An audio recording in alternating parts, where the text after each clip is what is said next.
for terrorism exists in the region. The NIA has arrested one more suspect from Kashmir in connection with the attack, revealing that the terror module was preparing Hamas-style drone attacks. The goal was to build small rockets for coordinated explosions. The agency said that the group was planning multiple strikes before it got busted. NIA revealed that the plan was to attach cameras and strong batteries to drones, load them with explosives and fly them over crowded public places to trigger blasts. The latest arrest is of Jasir Bilal Wani, who is known as Danish Wani from Anantnag, a key associate of Umar, who played an important role in helping the group prepare for drone bomb attacks. NIA said Wani provided technical support to the group. This included modifying drones to carry small but powerful bombs and attempting to make also crude rockets, which was part of the entire deal.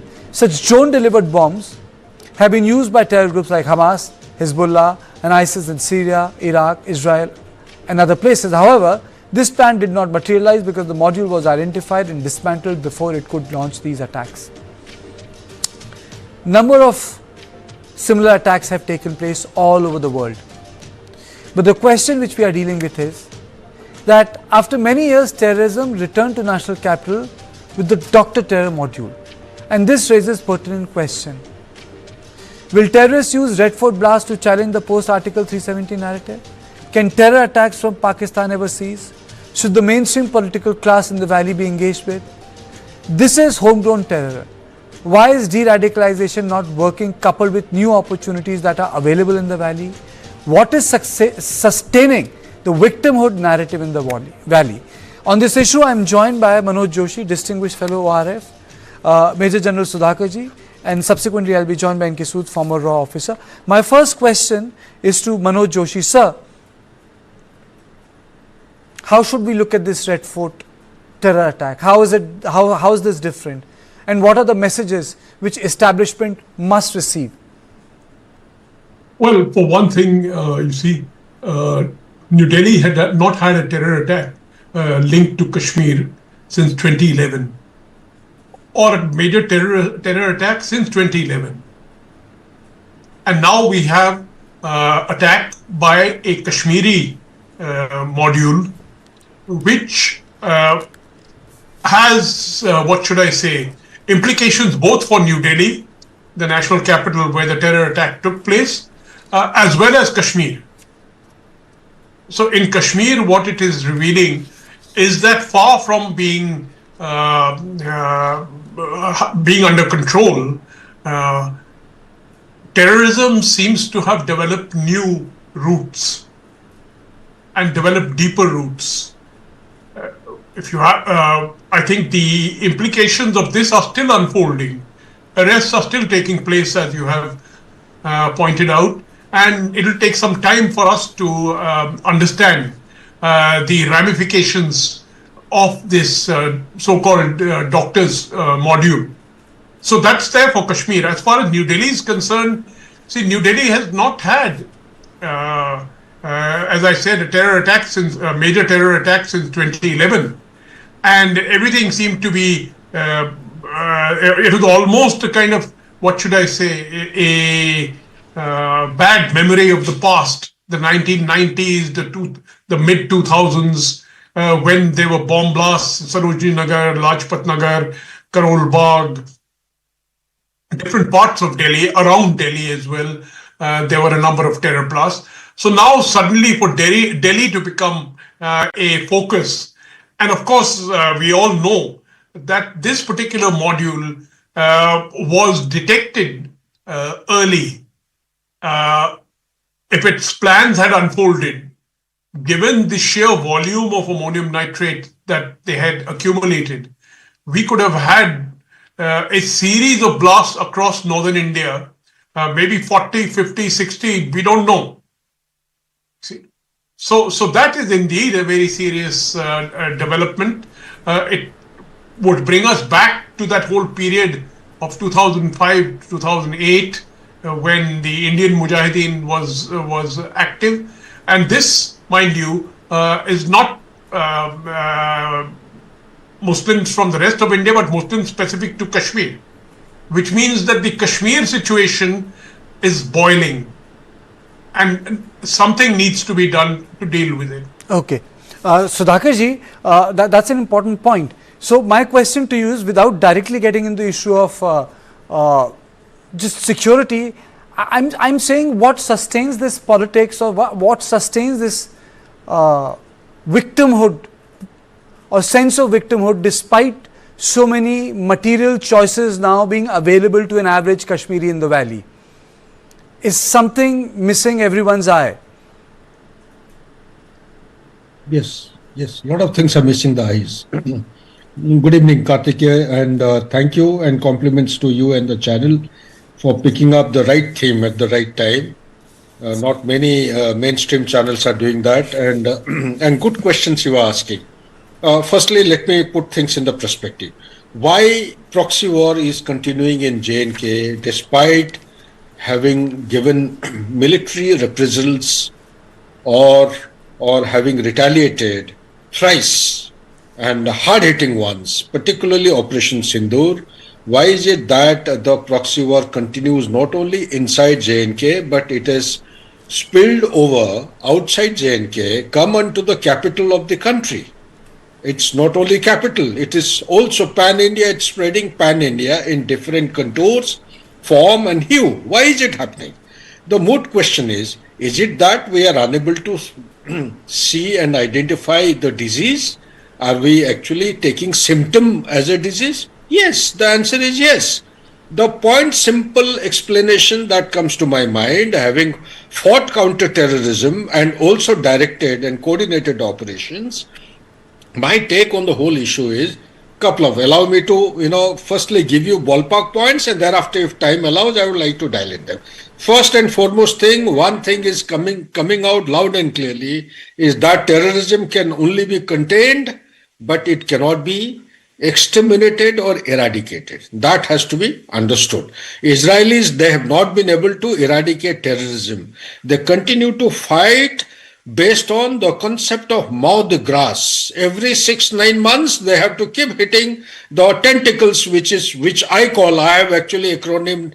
The whole concept of Middle East terrorism is based on octopus doctrine. Octopus head is Iran, and the tentacles to include the Houthis, the Hamas, the Hezbollah, and another H is actually Hamas-Style. These are the 4 and number of militias. These tentacles, they have to be hammered once in 6 to 9 months time, so that you keep mowing the grass or mowing the lawn. So one thing is that it cannot be eradicated, because you can eradicate physically, but ideologically you cannot eradicate. Second, there is a new dimension which is emerging in Indian context. That is the dimension of OGW. What is OGW? Overground workers.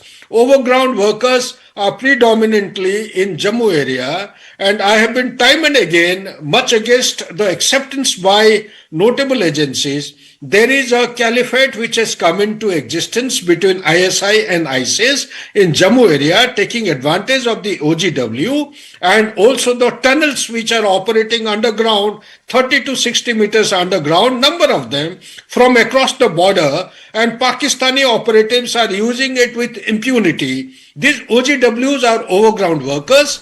OGW, what we used to call 2, 3, 5 years back, has certainly sprung into a different dimensions. Some of them have become active terrorists. The third and most important thing, Kartikeya, if you allow me, is the radicalization. Many of us, very, very eminent, qualified persons, are not clear as to how radicalization is taking place amongst the white collar, the doctors, the engineers, and professionals. How is it possible? Who is radicalizing? It goes to say that no matter what we do, Pakistan will continue to promote proxy war against India, because the very concept of existence of Pakistan is based on liberating Jammu and Kashmir and playing merry hell, bleed India with 1,000 cuts. Back to you, Kartik. Thank you so much, sir. I am also joined by Mr. N.K. Sood, someone who has served in India's premier intelligence agency.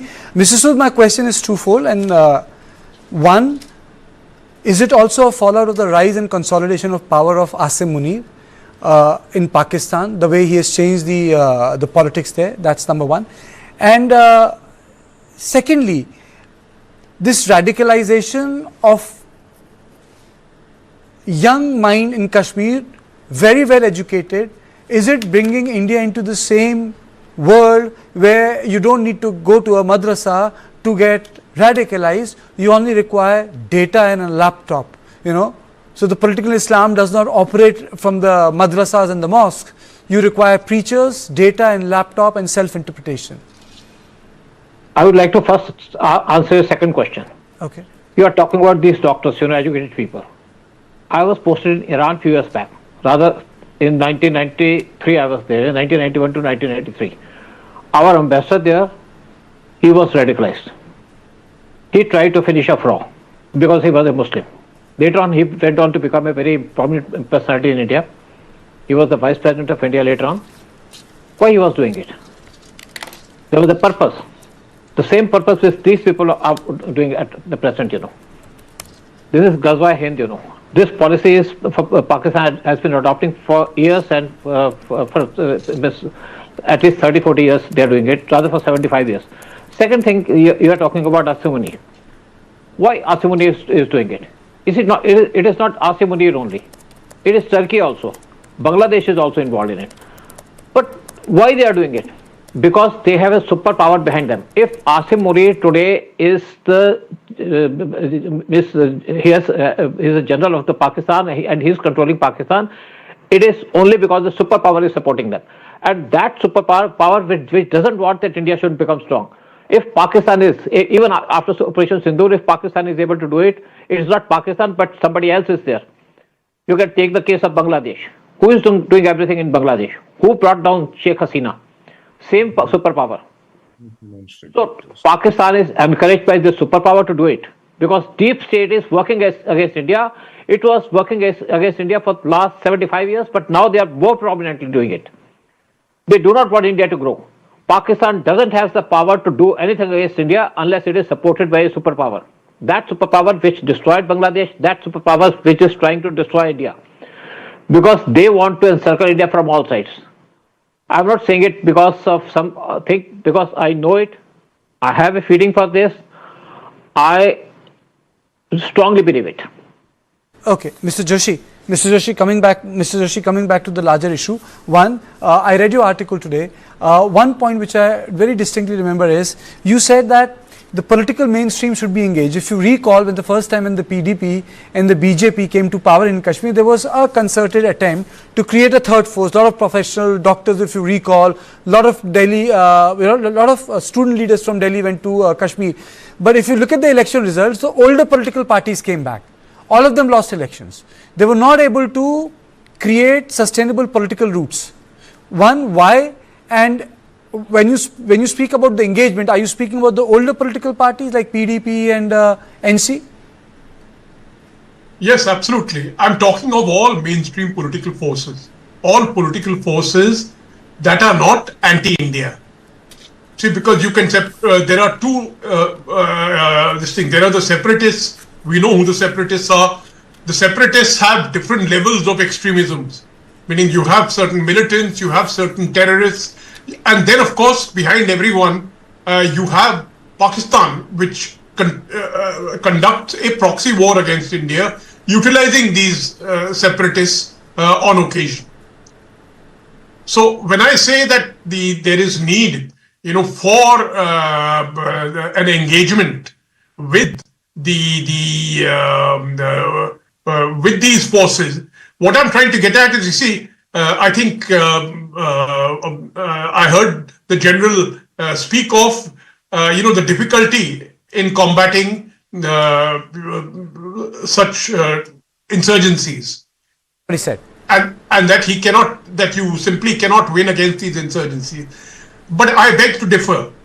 It is possible to defeat these insurgencies if your strategy and tactics are correct. There are two instances which are very well known. We ourselves in India, resolved the Mizo issue. Mizoram insurgency was quite deadly. The Indian Air Force also had to bomb Mizoram. Aizawl was bombed by the Indian Air Force. And yet, today Mizoram is one of the most peaceful states in the northeast.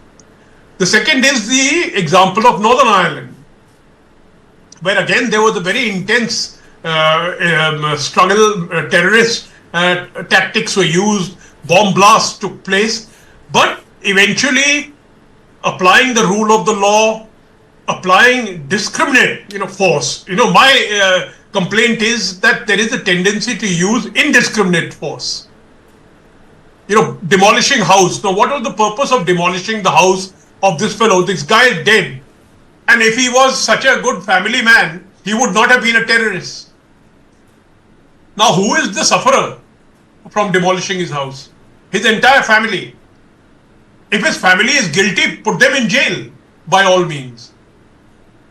But what do you're trying to copy Israeli tactics. But the problem is that Israel is the worst example.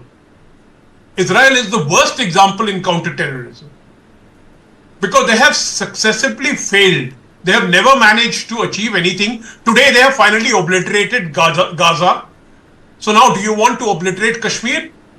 Obviously we don't, because Kashmir belongs to us. Kashmir is part of India. We don't want what happened in Gaza to happen in Kashmir. So we have to have a strategy which mixes the use of force. Use of force is important. There's no doubt about that. Use of force is important, but it must be discriminately used. It should not be used indiscriminately. That is my point. Okay. So my question is to Sudhakar ji. Then how do you define deterrence? There have been a lot of time when the army has said, then how do you create deterrence? There have been issues of stone pelting, indiscriminate firing. Then how do you create deterrence? And your response to Manoj Joshi, Sudhakar ji. Yeah, good. I'm glad that you're asking the question, deterrence. Yes, deterrence is the issue. How do you create deterrence then?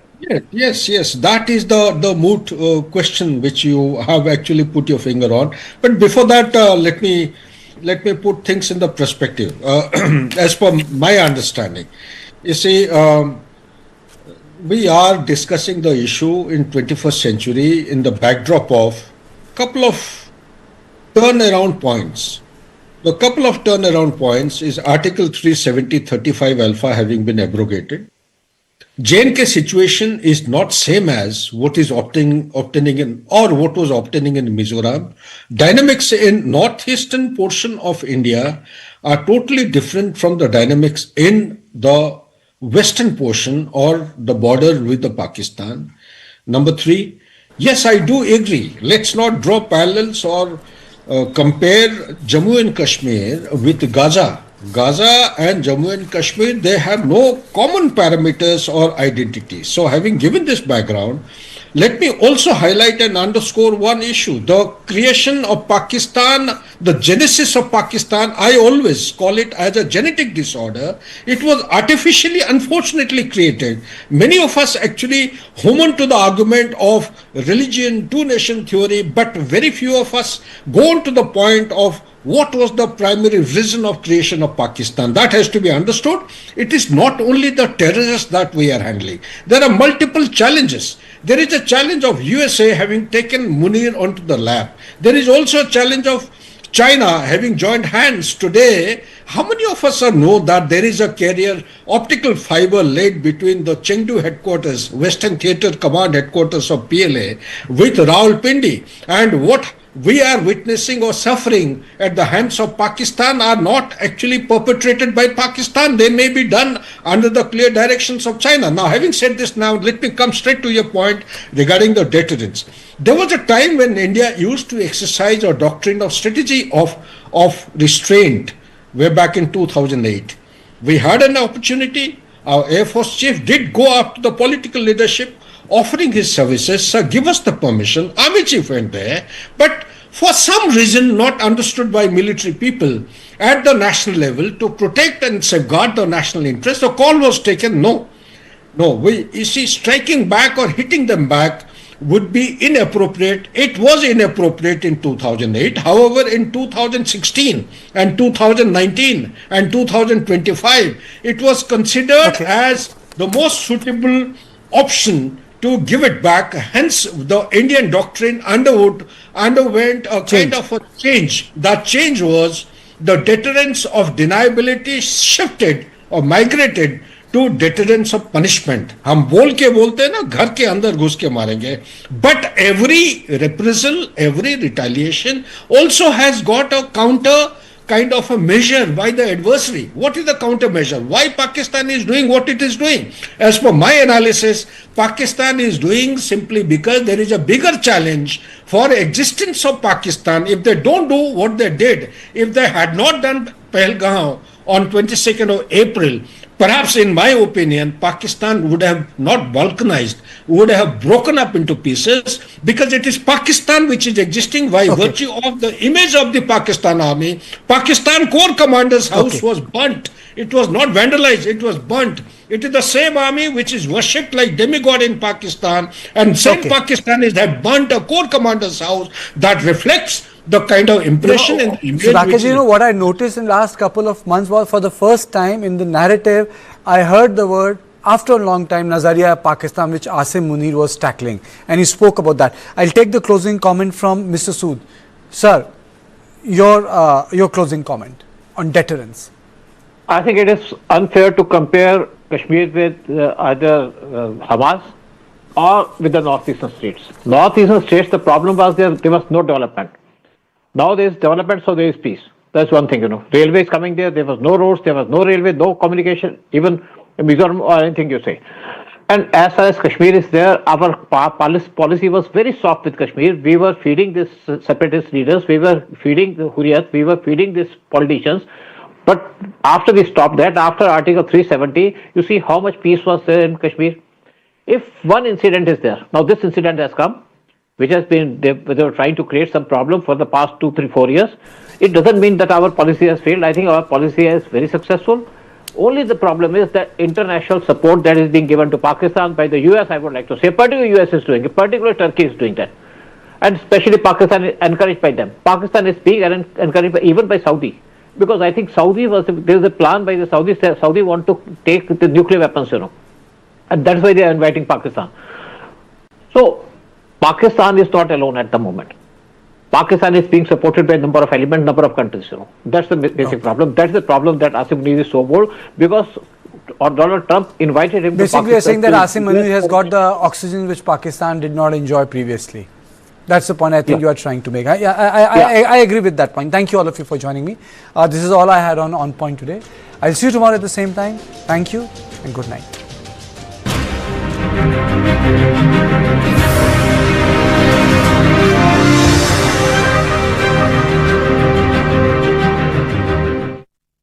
$25 lakh का hospital bill है, इतने पैसे कहाँ से आएंगे? पैसों की चिंता आप मत कीजिए पापा। मैम, सर का हेल्थ इंश्योरेंस क्लेम अप्रूव हो गया है। आप पॉलिसी बाजार हेल्थ इंश्योरेंस क्लेम में हमेशा आपके साथ। पॉलिसी बाजार, 1 करोड़ का हेल्थ इंश्योरेंस सिर्फ 550 रुपए महीने से शुरू।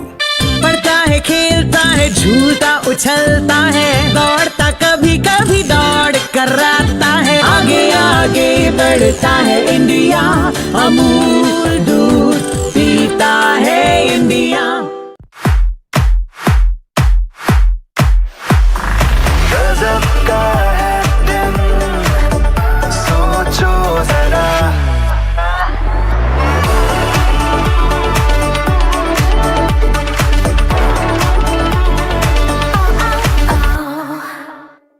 ओह नो, बहुत बोर लग रहा है। Take a date, not bites. No added sugar, preservative के बिना डेट्स, बादाम, पिस्ता, काजू और शहद से तैयार किया गया Lion dates nut bites. Lion date, not bites. Light, camera and action. Kick back, relax, grab your favorite snack because News9 is here with your weekend dose of entertainment. It's time to take a deeper dive into the buzzworthy happenings of the entertainment world. From celebrity gossips to exclusive conversations, from nostalgic moments to News9's pick of the week. Don't worry, we've got you covered here. And I hope you've grabbed your popcorn by now because News9's page 3 is here to serve you everything that we call entertainment. So do stay tuned every Saturday and Sunday, 2:30 p.m. Some sounds never leave. They wait to be found again.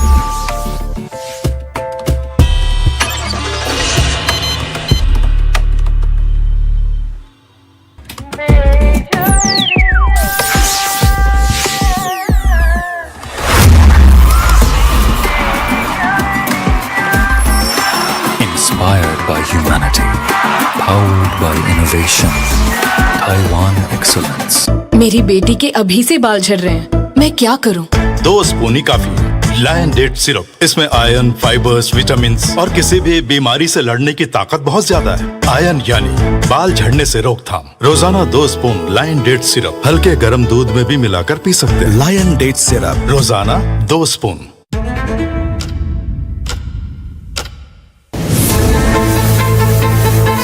Being a chef, it's my priority to deliver taste in a plate with good presentation, unique innovation.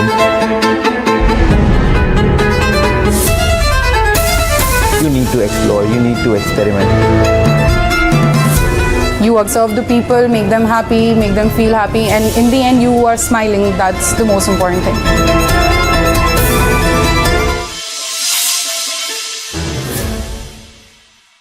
The GOAT or Bakra of satire is back, Cyrus Roja. From politics to pop culture, from your WhatsApp forwards to breaking news, nothing and no one is safe. Really?